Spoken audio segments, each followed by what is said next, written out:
ఇక సర్కారు బడిలో అడ్మిషన్ల పెంపుపై ఫోకస్, గవర్నమెంట్ స్కూళ్ల బలోపేతంపై ప్రభుత్వం కసరత్తు, కొత్తగా ప్రైమరీ స్కూల్స్ స్టూడెంట్లకు నోట్ బుక్స్, 1000 బడుల్లో ప్రీ ప్రైమరీ క్లాసుల ప్రారంభానికి చర్యలు, 1,00,000 మందికి పైగా టీచర్లకు 5 రోజుల ట్రైనింగ్, వచ్చే నెలలో పకడ్బందీగా బడిపాఠ నిర్వహణకు ఏర్పాట్లు చేస్తున్నట్టు తెలుస్తా ఉంది. అయితే ఇప్పటి వరకు ప్రభుత్వ పాఠశాలలు ఏవైతే ఉన్నాయో దానిపైన ప్రీ ప్రైమరీ స్కూల్లో ఏ విధంగా ఉండాలి అని చెప్పేసి టీచర్లకు కూడా ట్రైనింగ్ ఇచ్చినట్టు తెలుస్తా ఉంది.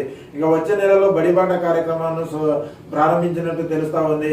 ఇక ఆ బడిబాట కార్యక్రమంతో ప్రభుత్వ పాఠశాలలో ఎక్కువ మంది అడ్మిషన్లు చేసే కోణంలో ఉండేటట్టుగా ఎక్కువ మంది అడ్మిషన్లు అయ్యే విధంగా బడిబాట కార్యక్రమం చేపట్టాలని చెప్పేసి ప్రభుత్వ టీచర్లకు ఇప్పటికే ఆదేశాలు జారీ చేసినట్టు తెలుస్తా ఉంది. మరి ఇప్పటి వరకు అయితే ఓకే, బడిబాటలో అదే స్కూల్ అడ్మిషన్ ఒకవేళ ఏదైతే ఉందో స్కూల్ అయితే ఏదైతే ఉందో ఆ స్కూల్లో టీచర్ పర్యవేక్షణ కనుక బాగుంటే ఇక పిల్లలందరూ ప్రైవేట్ స్కూల్కి ఎందుకు పంపిస్తారు? ప్రభుత్వానికి ఒకటే కోరుతా ఉన్నాం, ఖచ్చితంగా ఏదైతే ప్రభుత్వ పాఠశాలలు ఏవైతే ఉన్నాయో వాటిపైన దృష్టి సారించి అక్కడ ఉన్న ఉపాధ్యాయుల పిల్లలపై పర్యవేక్షణ ఏ విధంగా ఉన్నదని చెప్పేసి చూడాలి. ప్రతి ఒక్క స్కూల్లో సీసీ కెమెరాలు ఏర్పాటు చేయాలి.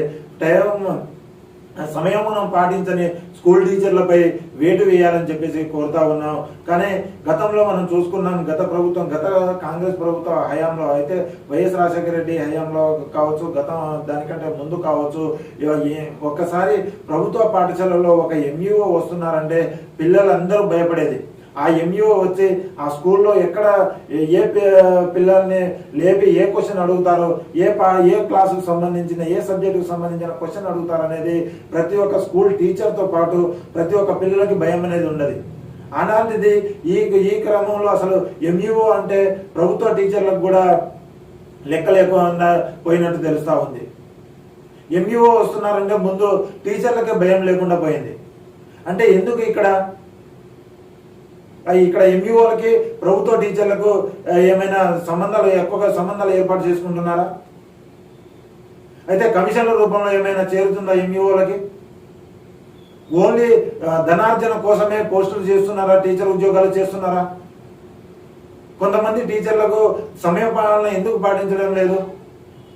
కరోనా వచ్చిన తర్వాత కొంతమంది టీచర్లు సూత్రప్రాయంగా వెళ్ళి అటెండెన్స్ లో సంతకం చేసేసి వచ్చి రియల్ ఎస్టేట్ వ్యాపారం చేసుకుంటున్న కొందరు టీచర్ల పైన వాటిపైన వేటు పడే విధంగా చర్యలేవి? మరి ఖచ్చితంగా ఇలాంటివన్నీ ప్రభుత్వం కనుక పాటిస్తే ప్రతి ఒక్క స్కూల్లో అడ్మిషన్లు యథావిధిగా పెరుగుతాయి. అదేవిధంగా నోటిఫికేషన్ కూడా ఉంది టీచర్లకు. అన్ని స్కూళ్ళలో ప్రతి ఒక్క స్కూళ్ళలో టీచర్ భర్తీకి పాటించాలని చెప్పి చెప్తా ఉన్నాం.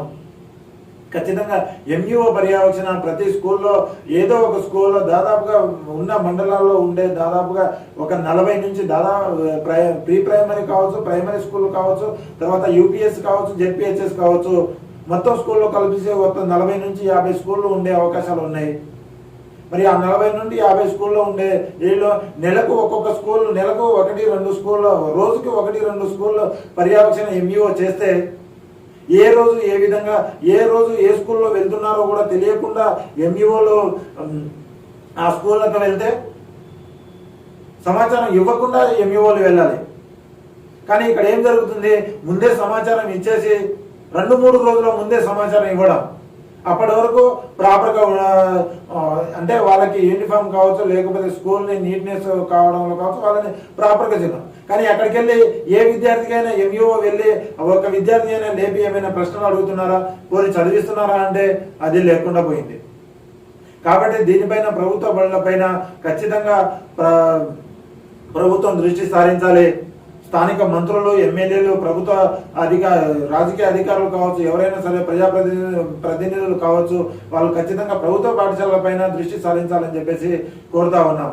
మరో కోణంలో ఇక కూసుమంచి మండలంలో చూసుకున్నట్టయితే ఖమ్మం జిల్లా పాలేరు నియోజకవర్గంలోని కూసుమంచి మండలంలో నూతనంగా ప్రభుత్వ జూనియర్ కళాశాలను ఏర్పాటు చేయడం జరిగింది.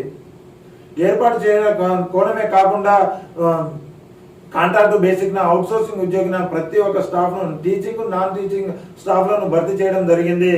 అప్పటికప్పుడు దాదాపుగా ఎప్పుడు జూన్లోనే ఇంటర్మీడియట్ విద్యా సంస్థ ప్రారంభమవుతుంది, పాఠాలు కూడా ప్రారంభమవుతాయి. కానీ ఆగస్టులో ప్రారంభమైనా కూడా 50 మంది అక్కడ అడ్మిషన్లు చేసుకోవడం జరిగింది. ఎప్పుడైతే అవుట్ సోర్సింగ్ కింద టీచింగ్ నాన్ టీచింగ్ స్టాఫ్లను కూడా ఫుల్ఫిల్ చేశారో, ఆ ఫుల్ఫిల్ చేసిన కోణంలో అక్కడ రిజల్ట్ కూడా బాగానే వచ్చిందని చెప్పేసి తెలుస్తూ ఉంది.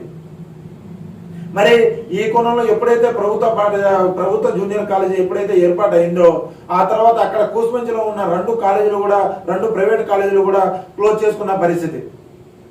కానీ ఇప్పుడు అడ్మిషన్ 10th రిజల్ట్ వచ్చిన వెంటనే ప్రతి ఒక్క పేరెంట్స్ పిల్లల్ని ఎక్కడికి పంపించాలి, ఇంటర్మీడియట్ ఎక్కడ జాయిన్ చేయాలి అనే ఆలోచనలో ఉన్నారు.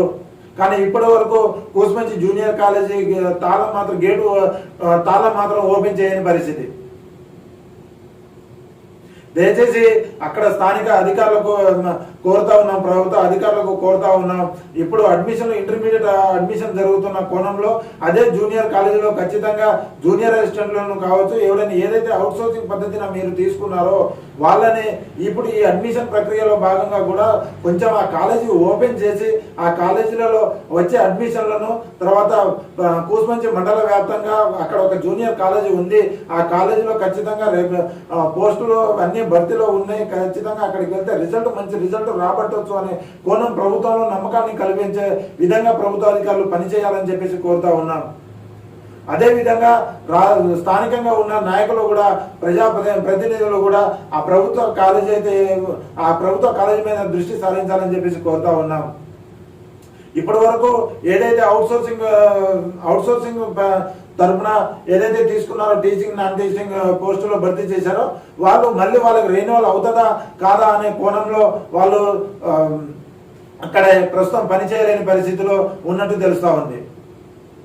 వాళ్ళకి ఏదో విధంగా చెప్తే ఒకవేళ కొత్త పోస్టులు తీసుకురావడమా, లేదా మొన్న జేఎల్ రిక్రూట్మెంట్ లో ఎన్ని వచ్చాయో వాళ్ళని త్వరగా రిపోర్ట్ తీసుకోవడమా, ఈ కోణంలో ఆలోచించి దాదాపుగా కూసుమంచిలో ఉన్న 2 కాలేజీలు కూడా క్లోజ్ అవడంతో, ఉన్న 2 ప్రైవేట్ కాలేజీలు కూడా క్లోజ్ అవడంతో ఆ ప్రభుత్వ పాఠశాల మీద దృష్టి సారిస్తున్నారు. కానీ ప్రభుత్వ జూనియర్ కాలేజీకి వెళ్తే మాత్రం, అడ్మిషన్ కోసం వెళ్తే మాత్రం ఆ గేట్ క్లోజ్ అయి ఉన్నది.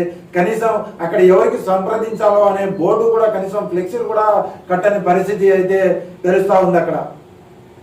కాబట్టి దయచేసి కూసుమంచి జూనియర్ కాలేజీ ప్రిన్సిపాల్స్ కి ఒకటే కోరుతా ఉన్నాం, అక్కడ ఒకవేళ అక్కడ ఎవరు స్టాఫ్ లేని పరిస్థితిలో అడ్మిషన్లకు సంబంధించింది అడ్మిషన్లు ఎప్పుడు ప్రారంభమవుతున్నాయి, కూసుమంచి జూనియర్ కాలేజీలో అడ్మిషన్లు ఎప్పుడు ప్రారంభమవుతున్నాయి, అది ఏ రోజు నుంచి కావాలి, వాటికి కావాల్సిన నియమ నిబంధనలు ఏంటి, విధి విధానాలు ఏంటి, ఒక ఫ్లెక్సీ అయినా అక్కడ తయారు చేసి ఆ గేటు ఓపెన్ చేయకపోయినా ఆ గేటుకు తగిలిస్తే దానికి సంబంధించిన ఒక కాంటాక్ట్ డీటెయిల్స్ ఇచ్చిన ప్రస్తుతం ఉన్న కూసుమంచి మండలంలో ఉన్న ప్రతి ఒక్క తల్లిదండ్రులు అది తెలుసుకొని కాంటాక్ట్ అయ్యే పరిస్థితి ఉంది. ఎలాగో కాలేజ్ ఓపెన్ కి సమయం ఉంది కాబట్టి ఆ టైం కల్లా మనం జూనియర్ కాలేజ్లో మనం జాయిన్ చేసుకునే ఒక ఆలోచనలో తల్లిదండ్రులు ఉంటారు.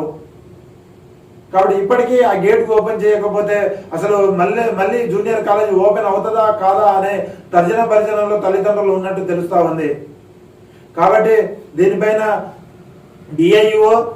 ఖమ్మం డిఐఓ దృష్టి సారించి, మరియు కూసుమంచి జూనియర్ కాలేజీ యొక్క ప్రిన్సిపాల్ దృష్టి సారించాలి. ఆ కాలేజీ ప్రభుత్వ తల్లిదండ్రులకు ఉన్న అనుమానాలు ఏవైతే ఉన్నారో అవి నివృత్తి చేయాలని చెప్పేసి కోరుతా ఉన్నాం.